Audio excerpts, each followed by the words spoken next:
Titanic ship की आखिरी रात में 1500 लोग अपनी जान से हाथ धो बैठे। क्या आप जानते हैं कि इस घटना के पीछे किसका हाथ था और किसकी एक छोटी सी गलती की वजह से पूरा जहाज समंदर में डूब गया? आइए जानते हैं आज की इस वीडियो में। टाइटैनिक शिप के इन्वेस्टिगेशन के दौरान रिसर्चर्स ने एक अजीबोगरीब चीज नोटिस की। समंदर की बॉटम पर शिप का अगला हिस्सा काफी अच्छी कंडीशन में है, जबकि पिछला हिस्सा बहुत ही बुरी कंडीशन में है, और वो भी 2000 फीट दूर पड़ा था।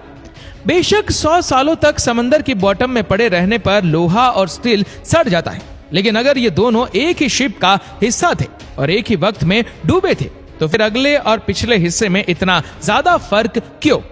रिसर्चर्स का मानना है कि एक्सीडेंट वाली रात आइसबर्ग के टकराने के अलावा भी टाइटैनिक के साथ कुछ हुआ था, जिसने उसके पिछले हिस्से को ज्यादा नुकसान पहुंचाया। पर सवाल है कि आखिर क्या? दोस्तों, 1912 में जिस रात टाइटैनिक के साथ हादसा पेश आया था, उस वक्त वो कनाडा के न्यू फाउंडलैंड से 700 किलोमीटर दूर अंधेरे समंदर के बीचों बीच अकेली मौजूद थी। हादसे के वक्त इसमें टोटल 2240 लोग सवार थे। इस हादसे के चश्मदीद गवाह आई विटनेस सिर्फ वो लोग थे जो किसी तरह शिप से निकलकर अटलांटिक ओशन के ठंडे पानी में कूद गए थे। आइसबर्ग टकराने से लेकर शिप के डूबने तक जो कुछ भी हुआ, उसका रिकॉर्ड उन आई विटनेस के सिवा और किसी के पास नहीं था, जो कि खुद ठंडे पानी से लड़ने में मशरूफ थे। पहली रेस्क्यू शिप आरएमएस कारपेथिया भी टाइटैनिक डूबने के 1.5 घंटे के बाद वहां पहुंची थी।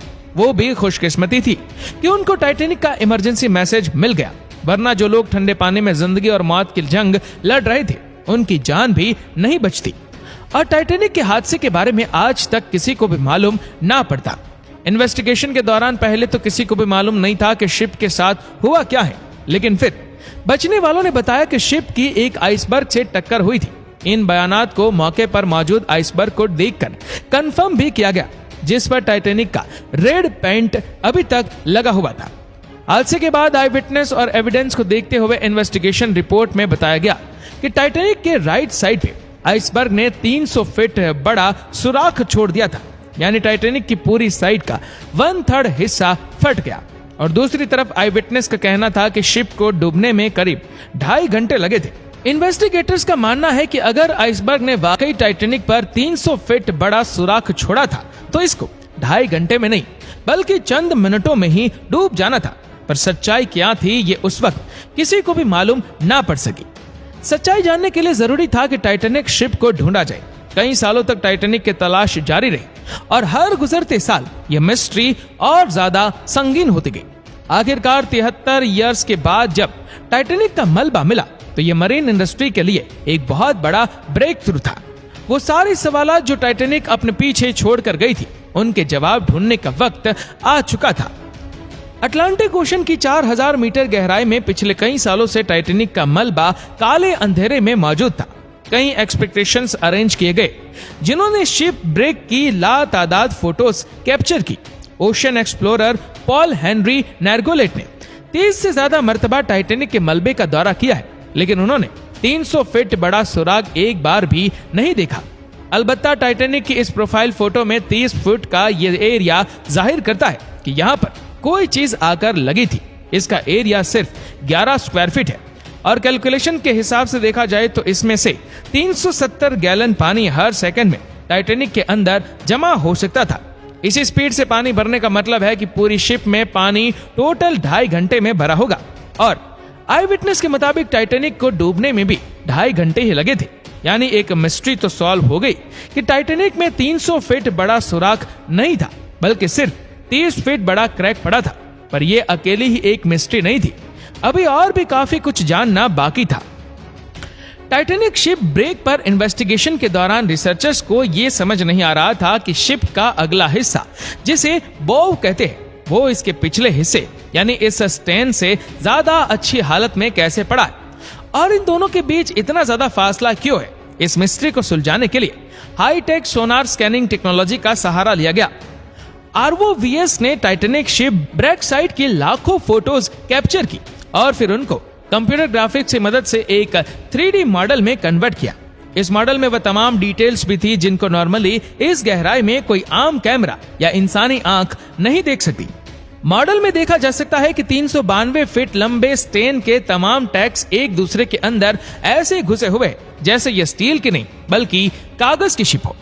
मुख्तलिफ पार्ट्स शिप से अलग होकर आसपास बिखरे हुए। सिर्फ इसमें लगे 2 किसी घर की साइज जितने बड़े इंजन हैं जो इसके साथ जुड़े हुए।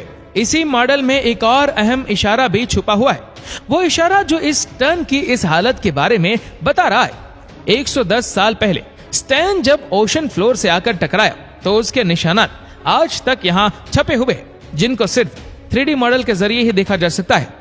इन निशानात से जाहिर होता है कि स्टैन जिस वक्त ओशन फ्लोर से टकराया तो वो एंटी क्लॉकवाइज घूम रहा था। साइंसदान इन निशानात से अंदाजा लगा सकते हैं कि स्टैन उस वक्त हैरतअंगेज तौर पे 80 किलोमीटर पर आवर की स्पीड से पानी के अंदर जा रहा था। शिप का पिछला हिस्सा जब इतनी स्पीड से पानी की गहराई में जा रहा था तो पानी से पैदा होने वाली फोर्स ने शिप के लूज पार्ट्स को उखाड़ दिया, और जब वो 4 किलोमीटर नीचे ओशन फ्लोर से टकराया तो इसके सारे डेक्स एक दूसरे के अंदर धंस गए। दूसरी तरफ जैसा कि आप देख सकते हैं कि बाउ सेक्शन फ्रंट सेक्शन का डिजाइन हाइड्रोडायनेमिक है, यानी ये पानी को आसानी से काट सकता है। ठीक उसी तरह जैसे शेप पानी पे फ्लॉट करते वक्त पानी को काट कर अपना रास्ता बनाती है। यही वजह है कि बाउ सेक्शन इस स्टैन के मुकाबले में ना ही रोटेट कर रहा था और ना ही पानी का फोर्स इस पर डायरेक्टली अटैक कर रहा था। आखिरकार 110 साल पहले होने वाले हादसे की एक और मिस्ट्री को भी सुलझा लिया गया, लेकिन एक और सवाल भी है जिसका जवाब ढूंढना बहुत जरूरी है। वो ये कि टाइटैनिक शिप 2 हिस्सों में किस वक्त अलग हुई। जैसा कि आपने जाना कि शिप के 2 हिस्सों में टूटने की खबर आई विटनेस ने दी थी। सालों से ये माना जा रहा है कि टाइटैनिक डूबने से पहले ही 2 हिस्सों में डिवाइड हो गई थी।